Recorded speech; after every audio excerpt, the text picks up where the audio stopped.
Well, it's Friday. Well, it's not Friday if you're listening to the audio podcast. It could be whatever day of the week. But what's up, everybody? My name's Indy, and the gentleman next to me is Mr. J. Powell from Powell Group Consulting, and this is Indie Game Business. Today we have Jason Schklar, and we're going to be talking about how to make your freelance business a success and some other things as well. We'll be talking about UX and UI.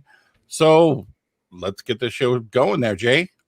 Oh, yeah, Jason, welcome, and I appreciate the short notice. Jason was kind enough to hop in and decide to be here today with about 24 hours notice. So it wasn't completely random because we had talked earlier in the week, but still short notice, and I appreciate it. So let's start where we always start. Tell us how you got into the industry, and then walk us through your career up to this point. Cool. Yeah. Well, I didn't do any of the sort of traditional ways to get into the industry, at least the traditional ways that people think about when they haven't been in the industry. So games were pretty far away from, what I thought I would actually get into. And it wasn't until I was 30 that I actually got into the games industry. I decided I wanted to be an academic, and I studied how judges and juries make legal decisions in complicated civil and criminal cases. This was right around the time of O.J. Simpson and DNA evidence. So there was a lot of that kind of how do people understand probabilities of random matches? And then you add in police tampering. What are your beliefs about the criminal justice system? And it was really interesting, and I loved it. And I was fully engaged, and I was working crunch hours all the time, and I burned out. So you publish papers, all this sort of stuff. And then what do I do? I'm 29 years old. I thought this was going to be my career. And what I did is I took some entry-level jobs that were related to my skill set, analytical jobs, a lot of data analysis type of stuff. And I discovered actually that UI was a thing. Before I even know it was called UI or user interface, I was working in an environment where I was 5 years older than all the kids coming out of college right then. And they were the generation who was Windows only or Mac only. They'd never had a command prompt. And we were working on a time-sharing operating system that was all command prompt driven. And so what I did for some of these folks is I grabbed Calvin and Hobbes ASCII art, and I made forms for them. And Calvin would ask you, what kind of report do you want? What's the date range and stuff like that? And then I would turn them into little scripts, right? Batch scripts that they could then run. Just to, and I didn't know that making people comfortable with software or making their job easier was even a thing at that point. And then one of the companies that I worked with sent me out to go to the HCI conference in Seattle, where Microsoft was having a big presence, obviously. And I went to the Microsoft booth to grab a beer, and there were two people in there demoing Dungeon Siege. And I'd heard a lot about Dungeon Siege because in addition to unplugging from grad school, where I didn't have any free time, I was now spending a lot of time playing video games again while doing my day job. And they're like, "Hey, who are you?" And I'm like, "I'm this guy. I burned out of grad school." And and they're like, "Hey, we all burned out of grad school in psychology too, and we're working at Microsoft in their games usability and playtest group. You should come join us." And I'm like, "Okay." So my start in the game industry was at 31, working at Microsoft Games in their playtest and usability group. And we watched thousands and thousands of people play games, and we took notes, and we worked with the development teams. And then, from there, let me, speed things up a little bit. So I worked there for a bunch, and I got partnered up with both some of the Fossa Studios folks on Crimson Sky's High Road to Revenge, and some of the Big Huge Games folks on Rise of Nations. And those were my two sort of main signature projects that I was attached to, and learned a lot from the actual game devs. And what I just learned is that I actually I liked making games with awesome people more than I like doing user research. And so when Big Huge Games said, "Hey, you're pretty good at handing us this really hard to take feedback and making us figure out how to add more work items to our schedule and do them so the game looks and works better, why don't you come join us?" And so I did, and I became a producer for a few years, and I actually learned how games were made and made games. So did expansion packs, did the next sequel for Rise of Nations, which was Rise of Legends, worked on Catan for Xbox Live, and then burned out of the production route because production was just too much. You know how it is, and feel free to jump in. your nose is to the grind. You're always focused on the problems and having to solve the problems. And I needed to get back into UX, and Catan was sort of that way. I got to design with Brian Reynolds, we got to design the core mechanics. How do you play it on a console game? How do you do social interactions where people will be speaking different languages? How do you make AI communicate in ways that can help people learn the game if they're playing solo? How do you onboard people to a game where like they've never played a Euro game before in their lives? Those kinds of challenges were neat. And that's what I wanted to get back into. And so I left after Catan shortly after I helped Big Huge pitch a game that became Amalur, the Reckoning game with 38 studios and all that jazz later on. But I left to join Amazon and studied social computing. I joined their community group. How do we get people to write more reviews, write better reviews? How do we get more people to write reviews instead of the same 10 people writing 1 million each? And then how do we surface that data to people so they can make better purchasing decisions and purchase with more confidence? But I missed games, so I got back into consulting, and then I worked on a bunch of, at that point, all my Microsoft games user testing training, that hadn't been implemented by other studios. So there was room for a freelancer to come in and, Activision, EA, also, some of the big publishers didn't have a story to tell when it came to usability and playtesting, or they had a story, but it wasn't funded well enough to get all their major titles. So I got to just parachute around and work on teams, various teams. Some were successful and some weren't as successful. So Tony Hawk Ride was one of those ones that was challenging from a user experience perspective and pretty much every perspective. And then Dragon Age Origins, which was like, hey, we're now acquired by EA and we need to actually launch on the console, even though we never intended to launch this game on the console. So maybe we could use some help there. That's another story, but I totally digress on. And so I did consulting. I liked it. Then Zynga sort of came hunting, and I did some consulting for Zynga and some of my friends at Big Huge Games who formed the studio and did Frontierville.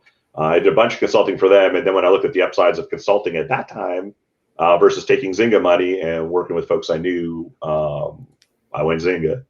And then that imploded, and I went to Disney Mobile, and then that imploded, and I'm like, time to start consulting again. And this was like 2013, 2014. So I've been consulting for the past 6 years. And 2 years ago is when I added on a couple of partners and realized there are just a lot of missed opportunities, and it was lonely. And so I found two folks, Neil Edwards and Dave Inscore, who I've worked with before, who are very different than me and provide really interesting and valuable skill sets. And I thought a partnership would be the way to go. And it's been glorious ever since. And that's how UX is Fine was born. I don't think we've had, and Dan, you may correct me here, I don't think we've had anyone on the show who didn't start out in games. Yeah. But it's very possible we have, because that's interesting. But I didn't start out in games. Who? I didn't start out in games. Well, you and I don't count. It's interesting because a lot of the reasons that you talk about for wanting to start consulting, in terms of, like you said, Zynga, implodes at one point, Disney implodes at one point, and that's exactly why I opted 10 years ago, instead of taking that job at Amazon or somewhere else on the West Coast where I was interviewing. I didn't want to move my family all the way across the country and then have something like that happen. And it's like, well, shit, now I'm stuck in California. So, it's given how volatile the industry is, there's a lot of people who are doing freelance and consulting. And then with all the, pandemic going on and everybody realizing, oh, wait, I can actually work from home if I want to. I don't need to be in an office. We're seeing more and more people adopt this, lifestyle that you and I and Indy all have. And it's always just, that thing of how do you grow it? Because when you first start doing it, you're usually like 1 foot in the consulting and 1 foot in the job search area, because you never really know which way it's going to go. So when you started consulting, how did you get those first clients? How did was it something you positioned yourself, or how did you get the ball rolling? Yeah, I think, some of the best lessons I learned about game dev apply well to just about any aspect of your life, and really the iterative approach and trying things, seeing what sticks and learning from it.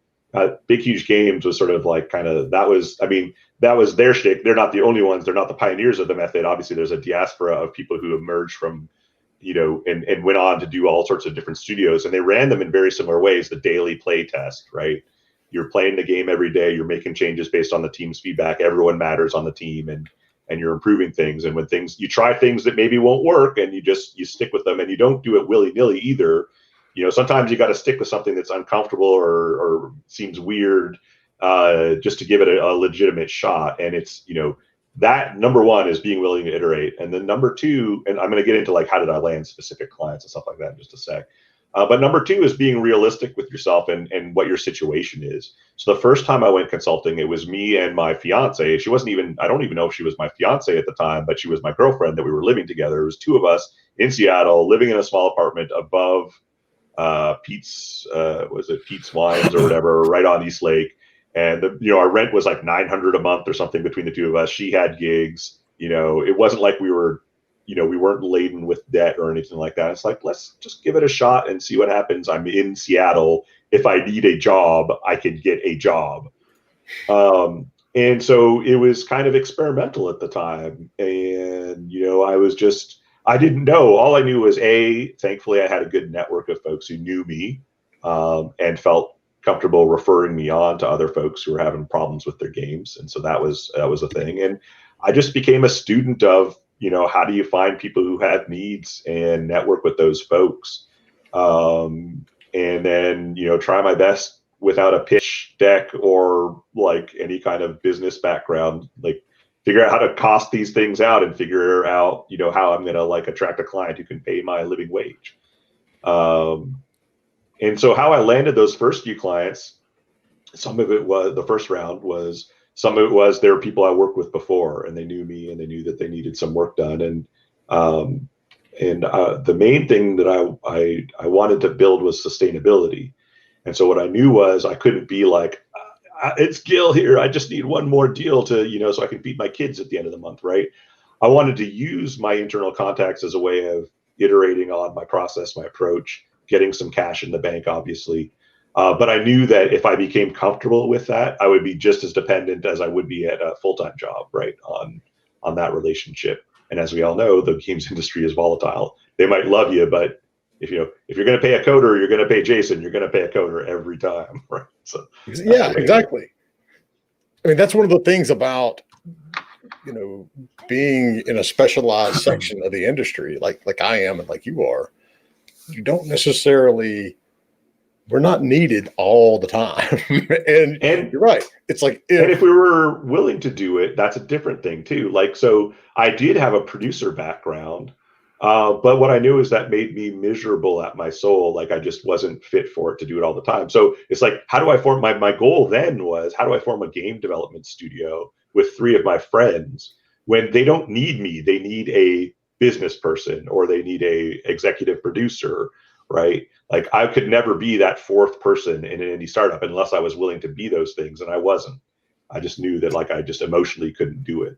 And so that it was depressing at the time. But once I just made that realistic assessment and said, I'm never going to be that 4th person of a partner, let's at least work with a bunch of these folks. The realization that I had, and looking back, it's I spent the first 6-7 years as an agent. I should have realized that there are opportunities for business consultants, but I didn't. But I was actually hired as a freelance biz dev person for Adrian Crook's team, who do very specific free-to-play design consulting. Yep. Jordan from Zynga was working with us at the time. And I was like, if there's a niche for that, there has to be a niche for what I do. And that's how I got going in there. And so it's always challenging getting that first one. The other big challenge, and you and I talked about this earlier the week. How did you go about pricing your services for the first few companies? I got a couple of stories to tell about that. One is I just, like, what's the bare minimum that I need to live on? And, I wasn't confident in what I focused on too much early on is like, how much an hour do I need to charge for a deal that's 2 weeks so that I can get 10 of those a year that I can like at least live on. Right. And you're not focusing at all on the business side of things, what they want to hear, which is what's the value that they're getting. Because if you're just charging on an hourly basis, you're always screwing yourself, because if you believe in what you do and you're good at what you do, you're providing, 10x the value that they're actually paying for, right? They're not just paying your wages, they're paying the value. And so the way I started was just like, what's the lowest I can possibly charge and still be respected, and still just pay the bills if I get a modicum of work, right? And the two lessons that I heard from a couple of different people in terms of pricing were, one was more general, which was until people start turning you down or saying, oh, and then coming back to you later, and you're nervous, like, am I going to land this thing or not? And they have to come back to you later and ask for approval or whatever. Until you're doing that, you're definitely not charging enough. So stop doing that, right? And the second piece of advice, it depends totally on the market and what the market will bear and what biz dev user acquisition costs you. And so at the time I was doing, the initial time I was doing smaller deals, I was doing, $5,000 to $20,000 deals. I got Brian Reynolds introduced me to Bob Wallace, and Bob Wallace was like, he's going to give you some minutes of your time, so ask the right questions because he's a busy guy. And so I explained my business to him, and he's like, well, here's what you do. You talk to the people for 15 minutes. You give them a one sheet that has the 3 different offerings at the 3 different prices, and you say, call me if you want to do business. Because if you spend any more than that with each person, like you're trying to woo them, you're trying to like, hey, let's do a pilot project for free or whatever. He's like, you're just wasting your time. You're spending too much money trying to get these small projects. And so that, the general rule of how do you figure it out is you're going to start out under pricing, probably just because you're nervous or whatever, and you want to see some income, you want to get some clients. And you've got to be iterative, and then you've got to be ethical with your partners too, because I've got legacy partners that are paying like the reduced rates, and at some point you got to set expectations with them that I'm going to have to jump those up at some point or whatever. But the pricing part is hard, especially if you've been beaten down by the jobs industry. You know what your salary is, and you got to remember that your wage in the jobs industry is like it's kind of independent of your value that you might produce as well. And so that's the thing that, and it also depends on your expertise, because sometimes what the market is, the market already bears that. Like if you're an artist in a very specific area, unless you're a name, like the market dictates what you get paid. It depends on what country you live in, right? So you brought up something interesting in there, and there's 3 tiers. So, and I'll let you decide if you were to go into actually what you charge or not, but how do you break those things down in terms of the different pricing structures? It's like we have our retainer pricing, and then we have our developer support program that we do. We don't really have anything in the middle, but that's one of the things I'm looking at too. So, how do you separate it, and when it comes to service versus price, and what's the bottom side of it? So it depends, like, as I've moved from like, how do I just like, do the bare minimum of work so that I can earn as much as I was earning at Amazon, and it's just me, like that pricing is very different, and the offerings that I have are very different. And that was fun to do for a couple of years. And basically that was just a matter of, I'm not going to do a lot of the wire for, like, you're never going to hire me for 40 hours a week. You're going to hire me from between 4 and 8 hours a week. And I'm going to be on retainer to give you advice and consulting on a high sort of expert level. I'm going to mentor some of your studio people and all that sort of stuff. I'm going to help your executives make better decisions, right? Like, and that's the high money consulting, right? I can charge like hundreds of dollars an hour for that type of thing. And I don't need to get too many of those gigs to support myself. What I found, and so that's definitely one way of doing it, especially if you've been around for a while, you've got a skill that's valued. And I talk to my clients, I'm like, how, especially because, I'm like, sure, Microsoft and EA and all them can pay these rates and they don't bat an eye, right? But like, how am I getting my smaller developers to justify paying this stuff? So I talked to a bunch of the founders of the companies, and I'm like, it's like, $10,000 isn't that much, and the monthly burn for you for 5 months might be just a couple grand a month or something like that. But like, you could be hiring other talent and other folks, like it's not like you have a, 10 million, 20 million, $100 million budget. And as it turns out, especially in the free to play world, where you need to go to soft launch and you need to show some metrics before you can scale, it's like, they're like, every $5,000 I spend on you, like the ROI in terms of my spend down the road and user acquisition and being able to scale up user acquisition, I know for a fact you're going to move my metrics, right? My D1 retention, the number of people getting through the funnel, I believe that. And you don't have to move them that much to save me a ton of money on the back end. And so that's how I attach that market, which is the people who are like, how can they possibly afford my rates? But yet they can, because it makes sense for them to do it and to mitigate their risk. And then the more premium clients, like the deeper pockets clients, they have other concerns sometimes too. Like they do have free to play concerns and business model concerns, but they also just have like, we're a brand, this is an IP, we've got another developer working on it, and it's a crap show, right? They just don't know UX, and we don't want. And it has nothing to do with the team. The teams are usually very competent, very motivated, very talented, very hardworking, right? It's nothing specifically to do with the team. It's just UX in games is a newish thing. And when you're a publisher spending a lot of money on a game, you want to make sure that box is checked. And so that's where you can charge a lot of money there too, because the publishers are paying that, not the developers. And they understand that like spending $10, $20, $30, $40, $50,000 at this point in this game is going to have a huge return on investment in terms of, well, it's going to mitigate risk, but then it's going to have that return on investment too. So when you're looking for clients and you're doing outreach, or we'll get into the whole attracting clients in a minute, but in terms of your targets, so do you target more of the bigger companies or some of the mid-sized, or even the smaller groups who, like you said, you assume it's like, well, you can't afford to hire this, and it turns out they can.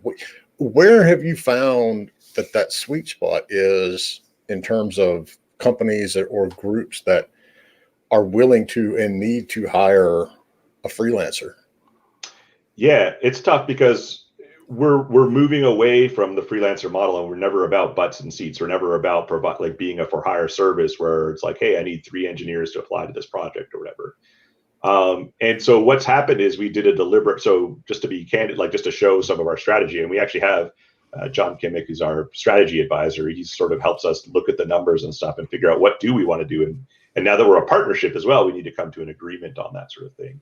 And so we looked at the numbers last year. We're like, well, 3 of our biggest clients gave us, 65 to 70% of our income. That's the first time that's ever happened. Usually it's just been like bunches of small deals. These were bunches of 3 or 4 6-figure deals.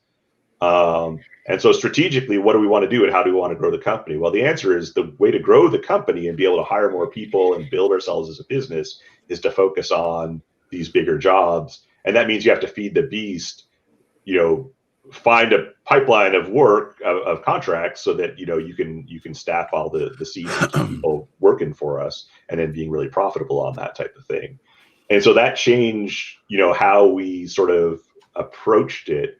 In terms of, whereas before it was, I've never had a website until this last year. Like I've never marketed myself other than like maybe giving the occasional talk. I just had a network of people who liked me, and just like the flow of incoming organic was enough.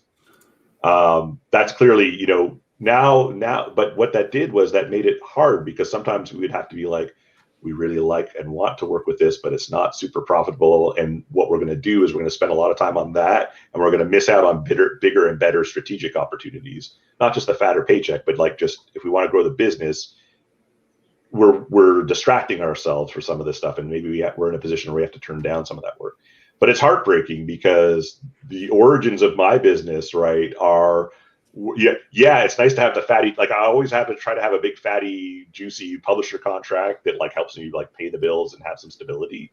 But like I've worked with a lot of 1-person, 2-person shops on deals that are like, even like $2,500 to $10,000 range, and I love doing that stuff.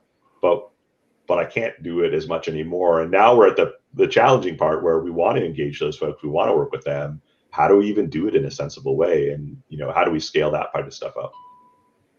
You have to have that mix, not only from a business point of view and leveraging risk and everything like that. You have to have it for your own sanity too. It's like I can't run a company where I'm just like absolutely selling ad solutions or something to different developers and publishers, because it would drive me nuts. It's like I need to be able to do a lot of different things, and that's why we work with indie devs, and that's why we do things like this show. And so it is important for not only your company portfolio, for lack of a better word, but for your freaking sanity too. Just to mix things up and not do the own thing. So we've actually already got some questions coming in. Yeah, you want me to break this last question? The other question you pretty much already asked. It was about pricing. So here we go. This one is from Herbivore. I have a question about VR UX. With so many different controllers with different affordances, should I embrace those with differences and design for each platform, or try to align the UX across all the platforms? So how much money do you have, right, is the number one question. And time do you have? I was just on Pocket Gamer Helsinki yesterday, and one of my questions to the group is about big screen gaming and stuff, and is like, does quality ever matter for a cross-platform strategy? Because because you get a lift by putting it's pretty cheap to put your game on different platforms if you don't care about quality. And the lift that you get is noticeable and substantial. You've already invested all this money in making the game, so just a little bit more to get them on the platforms, incremental revenue, or as a user acquisition strategy in terms of just like generating more buzz for your game. People are more likely the people with the phones are more likely to talk to their friends with the PCs, and they'll hear about the game. So there's lots of merits to it, but really, like, what I like to do is I like to work on a quality experience. Like, I want your game that runs on the Switch to feel like it was designed for the Switch, not for the PC and just jammed into the Switch, right? And so I think the way I'm attacking your question there is it depends on, who are you in this business proposition, right? Are you the person who wants to dominate and be known as the company that can have a sweet experience on all of these different VR platforms? Or do you want to just like get out there known as a developer who makes a financially successful product and one of the ways to be financially successful is to make sure that you're on all the platforms, right? And they're two very different approaches. And obviously the one that is UX first is costlier. It takes longer. It's harder to do that well. And their response was, for how much money? Basically, no money. So they should have said at the end of that question, you should have said for free. Right? Yeah. And that's the that's the gist of it, right? And sometimes, especially in a position that you're in right now, it's especially for VR where the market still is kind of, there's room to like actually make a wave or whatever, right? And so if you want to get noticed, then getting it on and getting it out, you need reach. Because it's not like there's one dominant platform where you're going to get all there is, but it's not like that's enough, right? You need to kind of have the reach of all the platforms. So the most important thing is to get it out there on all the platforms, I would think, at this point. Diversify. So, and it pains me to say that as a UXer. I know, because it is. I mean, there's games that you play, and you're like, this is obviously not intended to. Yeah, this was obviously a mobile game that they made the work on the PC, Yeah. My biggest bane of my existence when it comes to console gaming and UX is more controller layout. It's like when I go from playing a Nintendo game to an Xbox or PC, or the AB buttons being opposite on Nintendo my games. Kids insult me to death when I pick up their. I've been playing on the Xbox controller, and they're like, "Help me figure out something on the PS4," and I'm like pressing the B button instead of the A button. It's like, oh my god! Like they're like, Dad, do you even play games? It's like, yes, I play too many of them. That's the freaking problem. Yeah. So, getting back to your clients and that sort of stuff, it's like, we know that when we get started doing freelancing or consulting, or at least I'll say you and I know, and Dan knows, a lot of it is word of mouth. So talk a little bit about, one, what that means, and two, how do you encourage word of mouth marketing from your clients? I do a kind of crappy job of that in terms of, and I'm trying to do better, trying to learn more about that. The biggest sort of boondoggly thing that I did every year is I made sure I went to GDC just to socialize, because it's an activation thing. Like UX isn't always top of mind, but people are talking to other people all the time, and problems just come up organically. And so I want to be top of mind. But I want them to think of me for the right reasons, right? Too. And so the things that stand out are both trustworthiness and expertise. I mean, this is classic social psychology. How do you evaluate credibility? How trustworthy are, can I get honest feedback from this person and trust them to look at what's in my best interest and help me out in a way that's sincere and will help. And expertise, like how good are they at their job? And what is the likelihood that if I spend him $10,000, I'll get, at least 10,000 in return, but most like, I'd like to get more than that in return. And so the expertise part, I think, that's, I've worked with game developers. I can talk to game talk. I've worked on a bunch of games. It's pretty clear, even though I haven't, I'm one of those people. I'm not like I invented Fortnite or I invented GTA or whatever, right? Like, I've not worked on franchises like that. I've worked on very successful franchises, but 98% of my games are no longer existing and, are not. I'm a good journeyman worker who helps provide value and mitigate risk, launch titles that you can be proud of. And that's the expertise side, right? The trustworthy side is the, how do I treat people? Do I treat them with respect? Do I listen to everyone who comes to me, be it a intern or a student or a dev who's from another country who doesn't speak I'm an ignorant American, I speak English. So, the problem isn't that they don't speak English well. The problem is I freaking only speak English. How do I treat all of those people as well? So you get word of mouth that way. And to me, it's a sincerity thing. It's just, I am curious and I do try to make time. And so I've tried to come up with strategies to make sure that I am doing that kind of thing. And the other thing is, how do I deal with my business partners? Because I know for a fact that when you sign me to a deal and pay me a bunch of money, odds are our game isn't going to succeed in any huge, meaningful and epic way. That's just the nature of the business. But how do we relate to each other where I know you're the business person and one of your strengths other than building games is getting money to make games, right? And keep people employed at your studio because that's what you enjoy to do. And hopefully the next game we work on together is the game that we retire on an island together and we don't ever have to work again, right? But odds are it's not going to happen. So how do I build a sincere and trusting relationship with that person? And the answer is really honest feedback.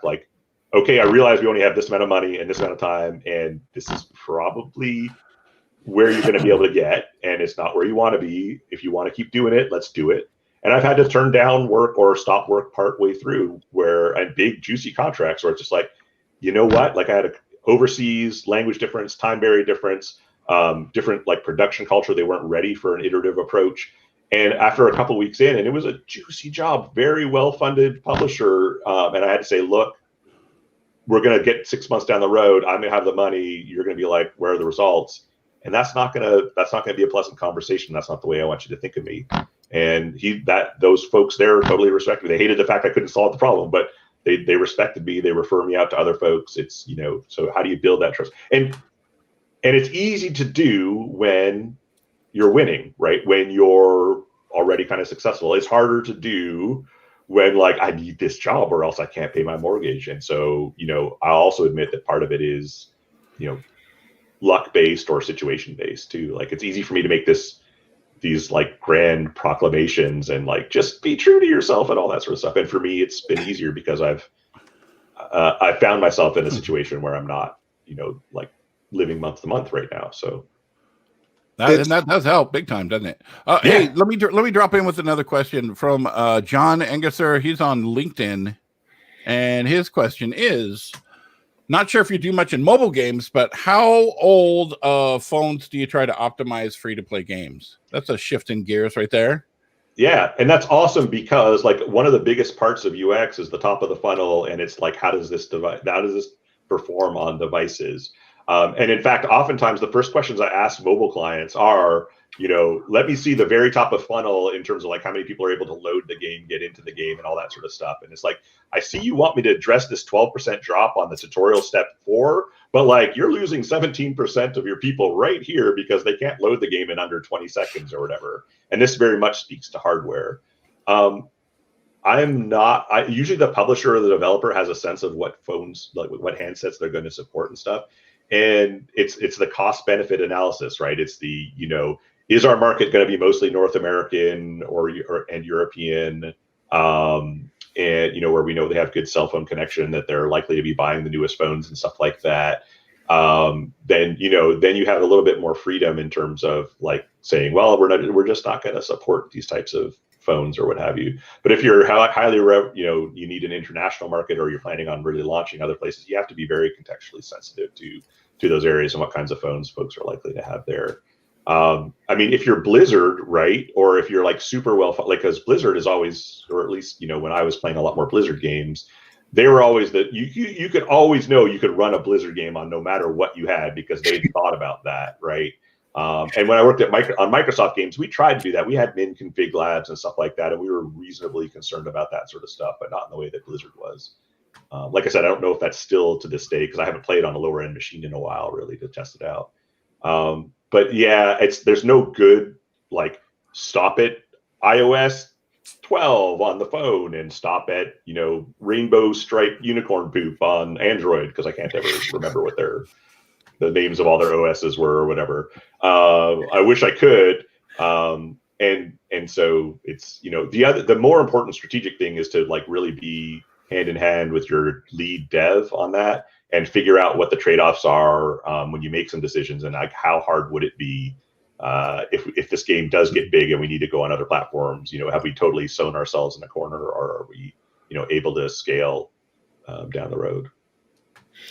I've got a UI UX question that's coming up partly because of what's behind me. As much as we make fun of Skyrim, I've got like thousands of hours in it, and I started another playthrough. And one of the things that is absolutely, it's almost required at this point, is for you to use the Sky UI, which was a modded UI that came with it. We play World of Warcraft, and nobody raids with the standard UI that comes in World of Warcraft.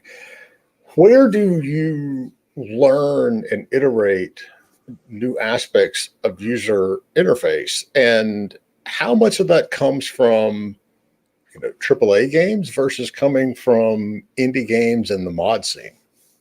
Oh gosh, yeah. I mean, that's why, as I age, it's why it's so important for me to stay engaged with people of all ages who like all types of games. Because sometimes the big players will, like, they'll spend the money on the research and the time, or they'll have like, they have a research department that's found all the cool indie games that have made innovations in UX, UI. They just grab like we all do in the industry, right? We just grab what works and we apply it into our game. But yeah, you're fooling yourself if you're not playing a wide range of games in your genre and you're hoping to build on and improve the UX. In terms of Skyrim and all that sort of stuff, that's a whole other talk in terms of like Bethsoft and all them, because they're like Bethsoft's and the BioWare's the role. I've been able to work on some BioWare titles, but not really so much on Bethesda titles. They're the ones that like people constantly complain about their UI and UX and stuff like that, but they clearly have a winning combination, right? And so it's helped me think a lot deeper about like the building that trust relationship with your users and in what context. Because when I was younger and, like, oh my goodness, if you don't have good UX in the traditional sense of usability and stuff like that, like you're never going to have a great game. And like case in point, right? Like we've got a bunch of developers who make games who, make UXers like myself cry. Or like, why wouldn't they adopt the Blizzard mentality of just like, we know we're going to optimize it so much, but let's just let the community take it from there kind of thing. And it really comes down to the culture of your company and what you believe in and what your pillars are. And you can only have 3 or 4 pillars to work on. And if one of them isn't UI UX, then, spending a lot of time on that and potentially losing the magic, right? Because you're going to have to make trade-offs, losing some of that magic, which maybe is what really makes your game successful and popular, is that's a risk if you take on this other potential pillar of, and I'm not saying they don't take UX as a pillar. I don't want to be insulting to the company.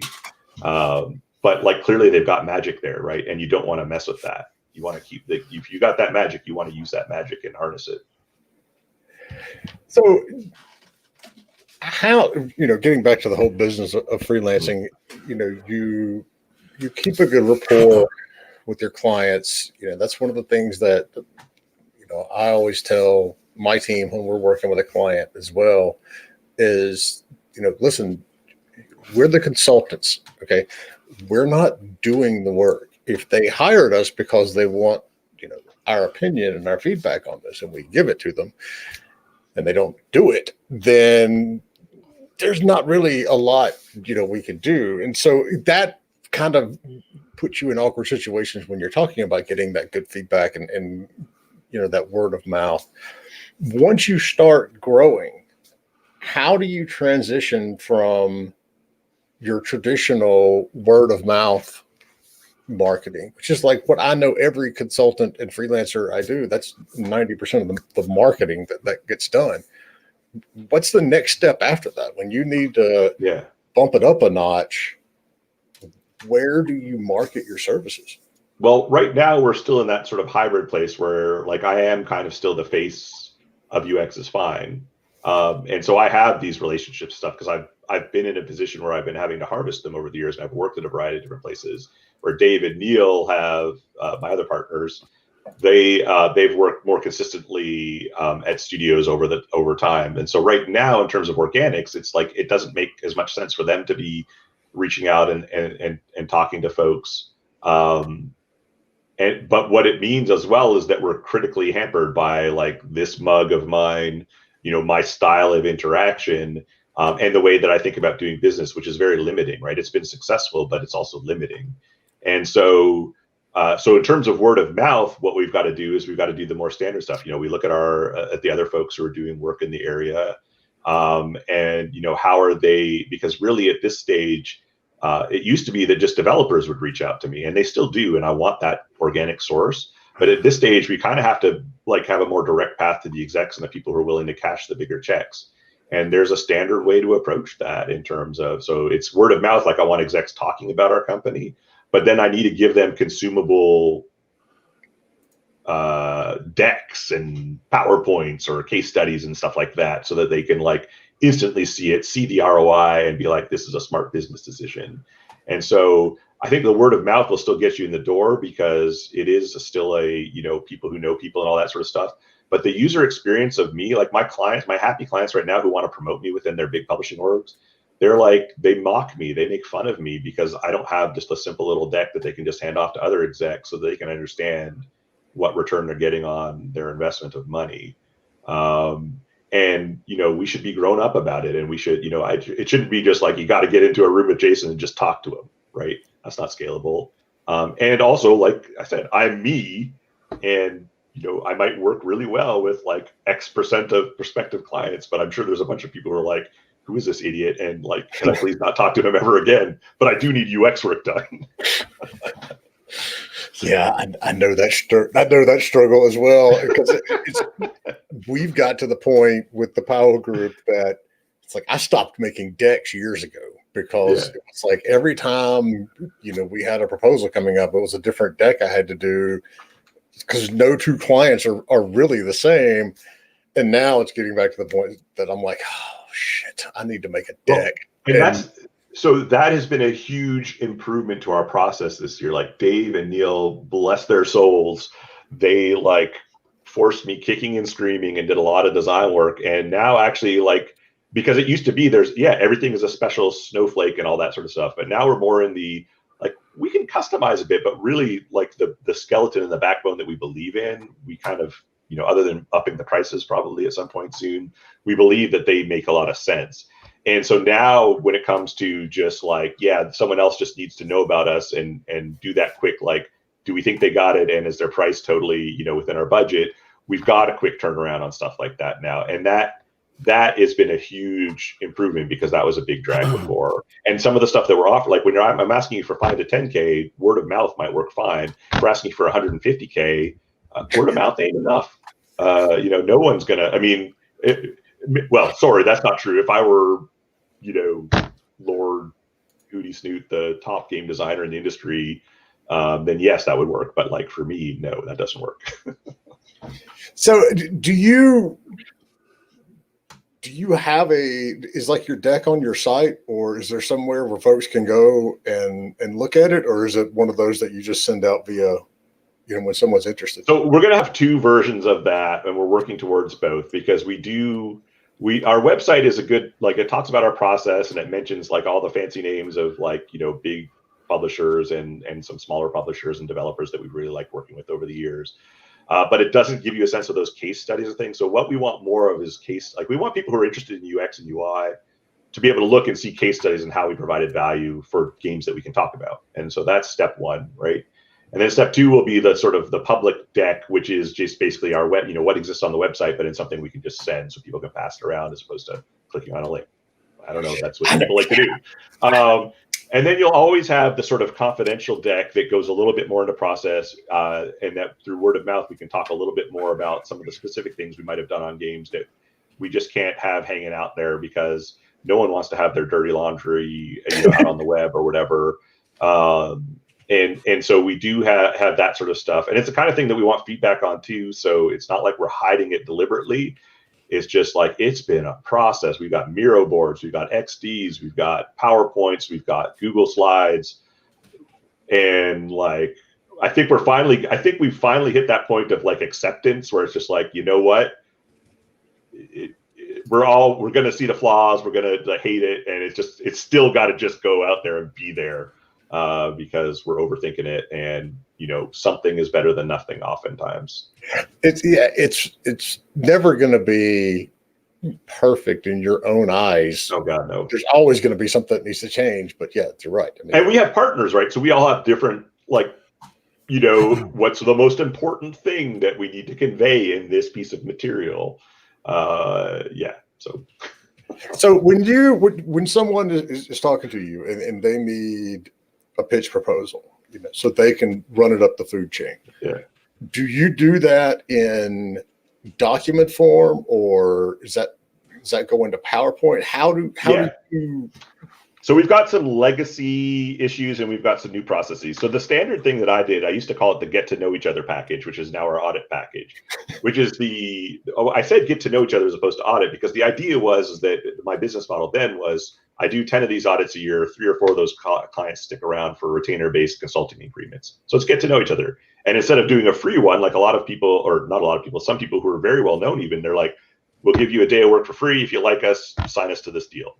And I was like, I need to be paid for my work because I think it also devalues and this isn't a criticism of the other models, but like I think doing anything for free devalues the work that you do. And I think that I was also confident enough in the process that you're going to get 5 to 10. If you're spending 5 to 10K, you're going to get twice that at least. So at that point, it was easy for me to sell this as a get to know each other.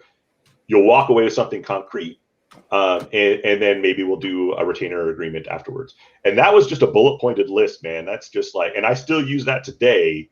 Here are the bullets that we talk about. And it's very boring and bland, and we're going to make a cooler version of it at some point.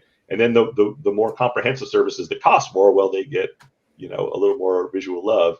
And basically we have templates that we do in XD, Adobe XD right now, but they can be exported to a PDF or into a slide deck or whatever, super easy.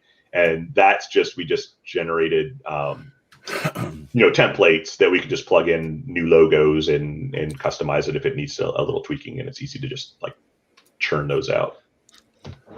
It's always good to know because there's these fundamental questions that everybody has when they first start, whether they intend to be freelancing in consulting or whether they just lost a job or just moved or what have you. And it's like, oh shit, now I'm a consultant.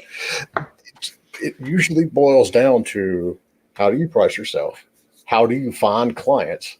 And how do you convey that, that benefit, what you do to them? One of the things that I always tell folks is they're like, so what's your hourly rate? I'm like, I don't do an hourly rate. It's like, we do things that are, objective based. We want to know where you want to be in 6 months, that sort of thing, because some of these, companies, if you get into that, then people start pushing back. It's like, well, why do you charge $250 an hour? Jason only charges $150 an hour. I don't know. You're charging way too much to be based where you are. It's like that. Yep. That, and that's where it's like, depending on how well things are going, depends on how much BS like that you can take, right? Like you could be like when you're in a good spot and you're busy, it's like, go to Jason then and save yourself $100 an hour.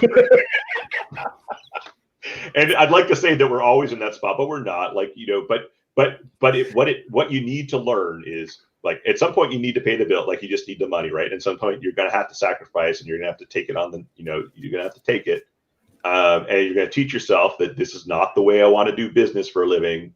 And, I'm going to find ways so that I don't have these problems anymore.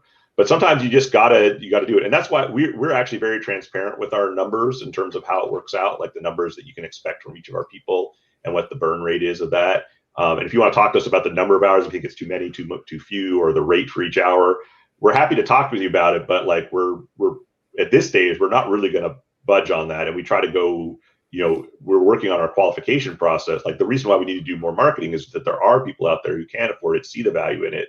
And we just need to make sure we're getting in front of them instead of the folks that like they're in a really dire situation and they certainly could use the help, but they don't realize the investment it's going to take to get that help. And as well, once we have more of a beast, then it becomes interesting to think about, well, what is the lowest that we could take in times when we're, when we have some people idling and stuff like that. But the way I'd rather approach it is, how do we make sure that we have prices set right so that, like, we can have a runway and we can self-fund those dips and spend that time in strategy, investing in our people, growing more, and so that we don't have to be in the business of, like, how do we cut it down from 150 to 125 or whatever. But again, it's like, it's where you are, man. It's like there aren't universals, right? Like, you got to eat and feed your kids or have a house. You have to be careful about it too. And I've been there as well. We take clients that we have to take that we don't really necessarily want to take sometimes, but the mortgage is due and you got to eat. And so it's one of those things that I always, heavily caution people against. It's like, yes, there are going to be the deals that you just absolutely have to take because you don't have another option. But if you go too far down that path, then you're going to get yourself in trouble when something else does come in. It's like, I've seen a lot of, consultants get down and they're like, okay, well, I'll just do, it's easier for me to say it with a business deal than a UX thing, but it's like, well, I'll take that client just on a commission. Well, you're not really getting paid on that. And so if you start spending 20, 30 hours a week on commission deals that may or may not be yielding revenue, and then someone comes to you and says, yeah, I'm going to pay your retainer or your flat fee or whatever it is, now you don't have as much time to do that because you're already committed to all of these other things. And it's something that you just simply have to be very, very careful on, because you can get yourself in trouble. Yeah. I don't have time. And you can be strategic as well. Because John Kimmick, who's our strategic advisor, he advises lots of different folks. And so we've had opportunities to do, free work for a bunch of different clients. And we're specifically not doing, we're trying to get our cash flow in a way where we have a runway and all that sort of stuff. So we can choose later on pro bono what we want to do. I don't understand that concept. That's What's that? I said, what's a runway? I don't even understand that. Yeah, right, exactly. But the thing is, we want to make some bets. We want to make some bets both in terms of, like, there's just developers that have projects that we're compelled to work on, and I want to be able to pay my people to do that work, not have them take on that burden, right? So that means runway. As far as I'm concerned, that means runway, and that I can pay people to do the work for them. And then there's other ones where they're like, there might be up, like, we want to be conservative, but we want to take some risks maybe, because some of these companies that, that we could have done free work for are landing big funding rounds, and we could have been their primary person to go to and spend some of that money on, right? But we certainly didn't want to spend all our time doing on it. Like, what's the right amount of time? So there's the feel-good devs that we want to do because they just are doing awesome things. They're doing it all on their own, and we love them, and we want to see them succeed and help them. And then there's the other ones where it's a strategic, like, we just need to take some swings because the upside of any one of these, if we land something like that, are huge. And so, but how do we do it in a way that, we're not doing all commission work all the time, and doing commission work for the right customers and all that sort of stuff. And for me, it's really important to pay, like, the people who aren't founders, they need to be paid for their work, like, as far as I'm concerned, right? So so that means I'm spending company money, I'm spending my salary and my partner's salary on a project at that point. And so we've got to make sure that makes sense. Well, here's a good question right here from John Henley. How many clients is too many clients? It depends totally on your business and your offerings and your infrastructure to support it, because you're, like, we talked about word of mouth for a company or something like that. Like, word of mouth, especially in the small industry, is super important. And if you screw the pooch, people know about it. And I've done that, like, over the last few years. I've definitely made a sort of, like, it was, honest on both sides. Like, the deal wasn't like, it just wasn't structured in a way that we probably could have succeeded, and both sides went away, like, we spent the money and we got a good return on our investment, like an okay good return. Like, it wasn't a waste of money, but it definitely wasn't like the effusive feedback that we're used to.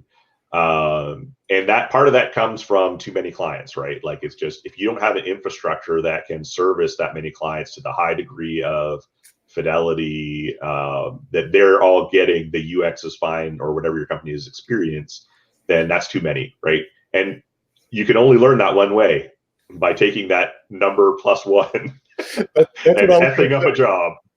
How many clients is too many clients? You'll know. Yeah, you'll know.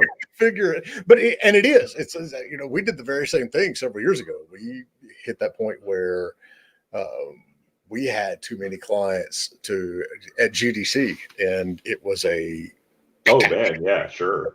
And that's when you walk away, and you have to own up to it. And like I did with our clients, it's like, look, we didn't do as good a job as we should have. And that's my fault. We had too many clients. I thought we could handle it, and we couldn't. So, but the short answer is, you'll know, but you really can't until you get to that point where you have too many. And but then, until your strategic advisor sends you an email and says, how come this guy who you worked with before is now using this company to do their UX? I'm like, because I suck. Like, like, I blew it. So there's another good question in here. So if Z-Man from YouTube says, this is great if you got 20 years of experience, but what if you're just getting started? It's a tough one. So there's this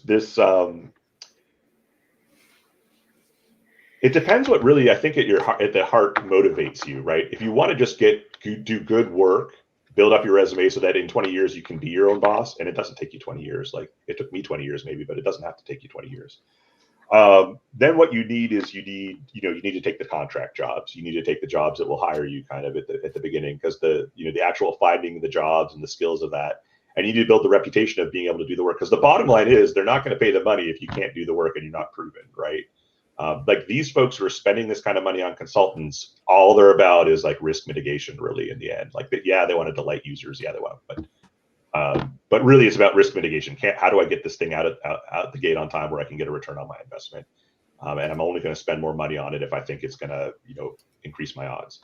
And so when you're at the start, it's proving yourself, and then you're evaluating each and every opportunity of, does it allow me to build my skill set and what I want to do, and get better at it so that I can build a reputation as being really awesome at this type of thing, and then get noticed. And then you find better jobs. And if you decide freelancing is more what you like than working for one company that might go under the next day, then, you get your portfolio out and all that sort of stuff. And that doesn't, like, we're looking for talent. We're moving people in from outside the games industry into the games industry. Sorry, I got some music in the background. I don't know if that's like the rap. But but yeah, so then it's, and so then it's the, how do you get yourself noticed kind of thing? Because there are folks like us who like to bring on junior people and quickly promote them to the extent that they're ready for it. But if you're also just starting now, and what really excites you is being an entrepreneur and running your own business and having your own, your success relates is so that then you got to like look at it from a business. You got to learn the business and find out what are the places where you can plug in and get noticed. And that's a totally different skill set. But there are a lot of more entrepreneurial folks who, and maybe the answer is you work with me on, I realize you're a go-getter and you work with me on attracting the business or something like that. And then you work on that side of your career. But yeah, it's getting people to pay you a lot of money to do what you do. It's like, unless you've done it for a while, they won't pay you a lot of money to do it. The most important thing is to get that first few clients and success stories, because that's going to benefit you down the road. And so how do you do it? I mean, it can be anything from, going to sites like remotejobs.com. There's one. So on our Discord server, which is just discord.gg/indiegame.business, we've actually got a job board channel. And one of the sites that we pull from is Remote Game Jobs. So one strategy is quite frequently, and we still use it to this day, if somebody's posting for a business job, for example, could you guys hear me? Email and say, hey, look, how about hiring a consultant? We can do this and that sort of stuff. So, I mean, somebody says he's looking for game design or even dev work. So the first thing is, especially on game design, you're going to have a game you have designed to use as an example. And it's a catch-22. And a lot of these colleges and universities like to tell you you're going to get a job as a designer because you have a degree that says you're a designer. That's not always true. You've got to have that work that you can point to. And the more of that you have, the easier it is to find stuff and the more you can charge for stuff. But it really comes down to making sure that you've got that track record to show that you can do what you need to do.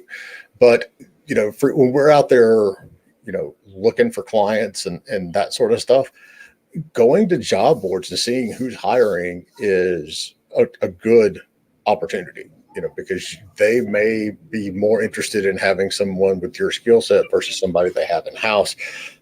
There's a lot of different variables, but the most important thing is that you have a track record that you can rely on, because you've got to have that before you can really start doing a lot of consulting stuff in general.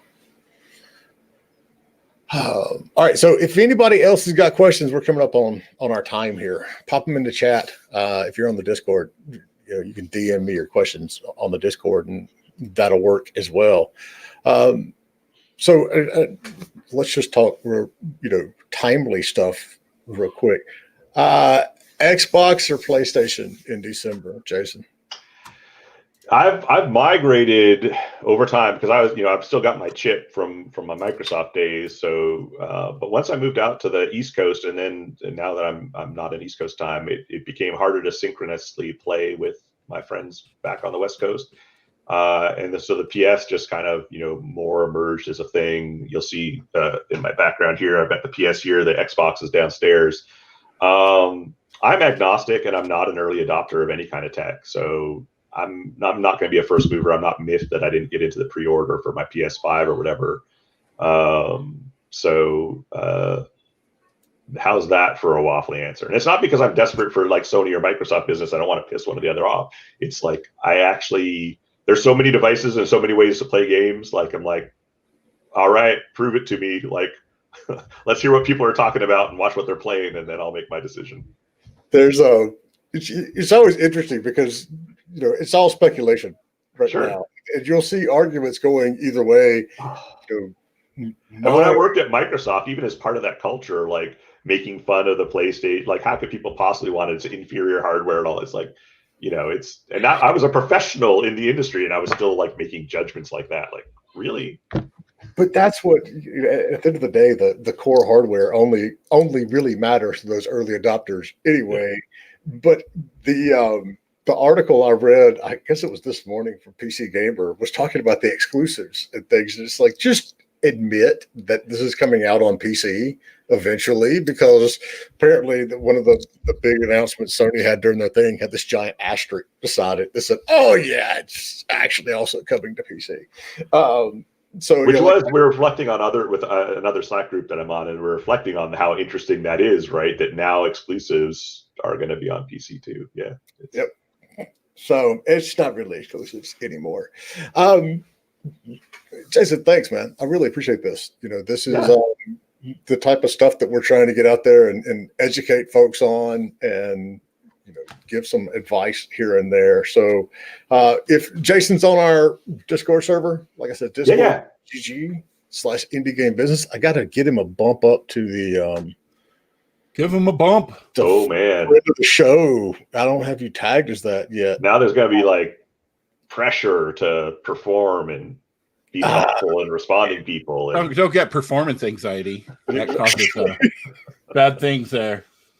That's the beauty when you've been doing this as long as you and I have. It's like, whatever you say, just own it and people will believe it. That's the that's actually a problem too, right? Because sometimes I'm just joking around. No, I didn't really mean you should charge $2 million for that project. I was just joking. $2 million. Yeah, so disco.gg/indiegame.business. And look at that. We are on Twitter and Facebook. Indie Game Business on Facebook and Business Indie on Twitter. And if you're probably already listening to the podcast, anchor.fm/indiegamebusiness. That's where we're at. And we're raising money for kids. We're doing our first ever Extra Life thing. So it's extra.life.org/team/indiegamebusiness. You can donate. You can join our team. Awesome. Bottom line, just search for Indie Game Business. Yeah, just type in Indie Game Business. Yeah. All Any right. last parting words? Jason? It's been a pleasure. It's been an absolute pleasure. I'm starved now. It's my lunchtime, but I definitely enjoyed the conversation, and look forward to being more involved. And now that I'm getting more into the Discord, more involved in the community there that you've established, I know there's a lot of activity there, and I look forward to jumping in and participating where I can. Awesome, man. Thanks. All right, Thanks everybody. so much. Stay safe. Have a good weekend. All right. Yeah, you too.